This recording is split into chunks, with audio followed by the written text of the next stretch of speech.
বাংলাদেশে এসে দুটো জিনিস আমার কাছে খুব তাজ্জব মনে হয়। একটা একটা দেখলে কষ্ট হয়, আর একটাকে আশ্চর্য মনে হয়। এদেশের মাটিতে বহু মানুষকে দেখি গালে দাড়ি নাই কিন্তু মাথায় টুপি ঠিকই আছে। বুঝতে পারেননি? এর জন্য দায়ী হুজুর। যদি বাই চান্স সলাত আদায় করেন মাথায় টুপি না থাকে তো রানিং নামাজের মধ্যে পড়িয়ে দেয়, কিন্তু দিন রাত দাড়ি চেয়েছে ও যায়, একদিনও বলে না যে বেড়া দাড়ি রাখা ফরজ। ও তো সুন্নত বলেছে না, জাতির সামনে বলেছে সুন্নাত, অথচ দাড়ি রাখা কি ওয়াজিব বা ফরজ? দেখেন এ বিষয়ে কথা বলে না। এ একটা। আর দুই নম্বর জিনিস যেটা আমাকে আশ্চর্য লাগে, এই বাংলাদেশের মাটিতে যতবার রেখেছি অতবার দেখেছি, আমার মনে হয় এই পৃথিবীর সমীক্ষায় আমি যদি ভুল না করি সবচেয়ে দাড়িওয়ালা লোক বেশি সিগারেট খায় বাংলাদেশে। এত নির্লজ্জ, এত বেহায়া, এখনো খাচ্ছে বোধহয় বাইরে। দেখেন এই কথা শুনছে আর খাচ্ছে। বলছেন এরা মানুষ, মুসলমান হিন্দু এদের ছেড়ে দেন, এরা কি মানুষ? আমি তো আপনাকে জাহান্নাম থেকে বাঁচানোর জন্য জান্নাতে সুললিত রাস্তা বলে দেওয়ার জন্য আসছি, এটাই আমার উদ্দেশ্য। আপনাকে আমি বলছি না যে কার ধর্ম কি পালন করবেন কি করবেন না, আমি এটা বলতে চাইনি। আমি বলতে চাইছি কোরআনুল কারীম সূরা বাকারা সূরা নম্বর 2 আয়াত নম্বর 111 আল্লাহ সুবহানাহু ওয়া তাআলা যে বাক্যটা আমাদেরকে শিখিয়ে দিলেন, আমি আপনাকে শিখাচ্ছি কি, যদি শাহিনুর রহমান কোনো কথা বলে, যদি ডক্টর জাকির নায়েক কোনো কথা বলে, যদি আল্লামা দেলোয়ার হোসেন সাঈদী কোনো কথা বলে, যদি মিশর আল আব্বাসী যদি কোনো কথা বলে, যদি শেখ সুদেশ মক্কার ইমাম কোনো কথা বলে, যদি ফজলুল করিম যদি কোনো কথা বলে, তাকে একটা কথা বলেন কি, কুল হাতু বুরহানুকুম ইন কুনতুম সাদিকিন।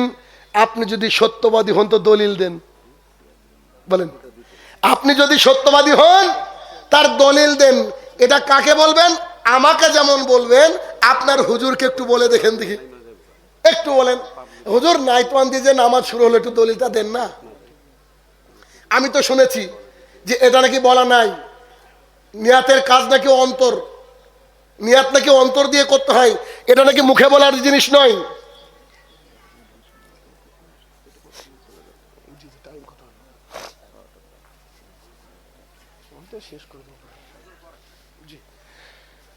তাহলে আমাদেরকে যে যে যে মানে পৃথিবীর যে কেউ যদি কোনো আমল বলে তাকে কি বলবো? দলিল। জি, দলিল যে লাগবে। হ্যাঁ, এখন কিছু মানুষ বলে যে ডক্টর জাকির নায়েক আসার পরে দলিল আবিষ্কার হলো, ঠিক না? বলে কিনা? জি জি জি, তো হ্যাঁ বলে দেন, ঘোষণা করে দেন।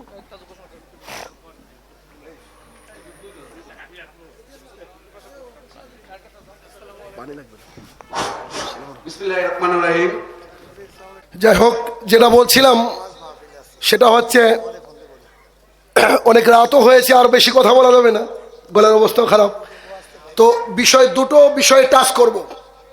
সেটা হচ্ছে এই যে আমরা এতক্ষণ বুঝতে পারলাম, এতক্ষণ থেকে বক্তৃতার মাধ্যমে, যে আমরা যদি পরিত্রাণ পেতে চাই উই হ্যাভ টু প্রে, আমাদেরকে নামাজ পড়তে হবে অ্যাট এনি কস্ট, যে কোনো মূল্যে, ঠিক না?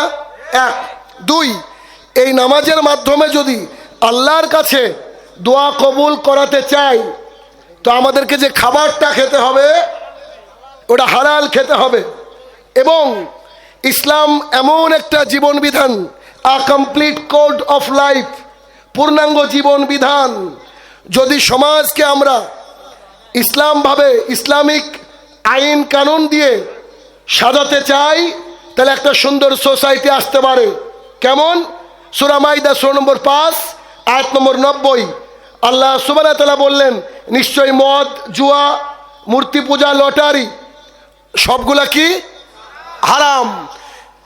আনাস রাদিয়াল্লাহু তাআলা আনহু বলেন, রাসূল সাল্লাল্লাহু আলাইহি সাল্লাম বলেছেন, সমস্ত নোংরা কাজের মাথা হচ্ছে এই মাদক, সমস্ত নোংরা কাজের মা এই মাদক।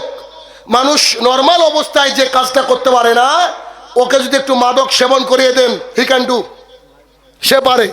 সো যারা আমাদের নেতারা এসেছেন এবং সামনে জনগণ, আমাদের ইমাম সাহেব সবাই সহ সবাইকে অনুরোধ করব, যদি আমরা সুন্দর একটা সোসাইটি গঠন করতে চাই, সোসাইটিকে ফর্ম করতে চাই, তাহলে এই সোসাইটির যে ইয়াং ছেলেরা রয়েছে, young are the men capital of the উম্মা, আমাদের উম্মতের, আমাদের সোসাইটির মূলধন হচ্ছে ইয়াংরা, যাতে করে তারা কোনো রকমের কোনো নেশায় জড়িয়ে না যায়।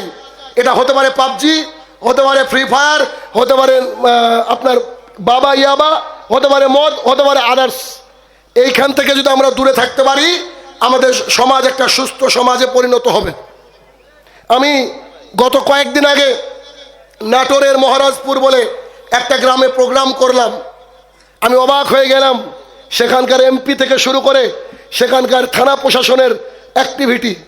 ওই এলাকায় নাকি চুরি পর্যন্ত হয় না, বাইক নাকি রাত্রেবেলায় বাইরে রেখে দেওয়া হয়, থানার পুলিশরা শুধু ঘুমায়, কোনো কেস নাই। এত সুন্দর পরিবেশ তারা সৃষ্টি করতে পেরেছে কেন? তারা মাদকটাকে তুলে দিয়েছে। প্রকাশ্যে বিড়ি খাওয়া, সিগারেট খাওয়া ওই গ্রামে এলাও নাই। আপনারাও যদি চান এই মিরেশ পাড়াটা সুন্দর একটা পাড়ায় পরিণত হোক, তাহলে আপনার এই নেশাদার ব্যক্তিদেরকে কন্ট্রোল করতে হবে। আর সেই সাথে সাথে যেসব নারীরা তাদের শরীরকে এক্সপোজ করে চলে, তাদেরকে কন্ট্রোল করতে হবে।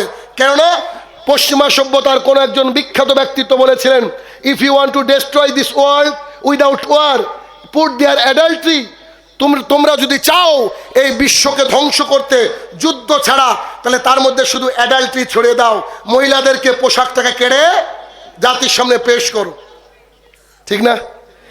এটা আমাদের ইন্ডিয়াতে যে ঘটনা ঘটে, মহিলাদের পোশাক তাকানোর অবস্থা নেই। আমাদের ইন্ডিয়াকে আপনাদের বাংলাদেশ অনেকাংশে অনুকরণ করছে।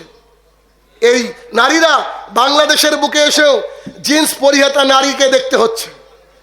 এই জন্য এই কথাটা না বলে নয়, আমেরিকার একজন মহিলা যার নাম হচ্ছে ডালওয়েল্লা ডুকা, তিনি ইসলামকে বদনাম করার জন্য কোরআনকে রিসার্চ করা শুরু করেছিলেন। যখন তিনি সূরা তহা পড়তে গেলেন, ওর মধ্যে লেখা ছিল হাউ টু ক্রিয়েট দিস আর্থ, পৃথিবীটা কি করে সৃষ্টি হয়েছে, অর্থাৎ বিগ ব্যাং থিওরি। তিনি ইসলাম গ্রহণ করলেন। ইসলাম গ্রহণ করার পরে ওই মহিলা একটা কথা লিখে গিয়েছেন তার জীবনী গ্রন্থে। তিনি লিখছেন, those women who are always wearing cars and shorts, they always invited to the people, come to my shop which is 24 hours open, whatever you need you can take it from here, it is totally free of cost. ওই মহিলা বলছেন, যেসব মহিলারা নিজেকে expose করে, শাড়ি পরে পেটটাকে দেখায়, যেসব মহিলারা টাইট ফিট বুরকা পরে, যেসব মহিলারা তাদের দেহের অবয়ব দেখায়, জিন্স পরে, শর্টস স্কার্টস পরে, তারা যেন তাদের বুকের উপরে, পিঠের উপরে একটা সাইনবোর্ড ঝুলিয়ে রাখে, তাতে লেখা রয়েছে দিস ইজ মাই শপ, এটা আমার দোকান, 24 আওয়ার্স ওপেন, 24 ঘন্টা খোলা, whatever you need you can take it from here. আপনার যা লাগবে আপনি এখান থেকে নিয়ে যান, it is totally free of cost, 1 টাকা লাগবে না। চিন্তা করেন।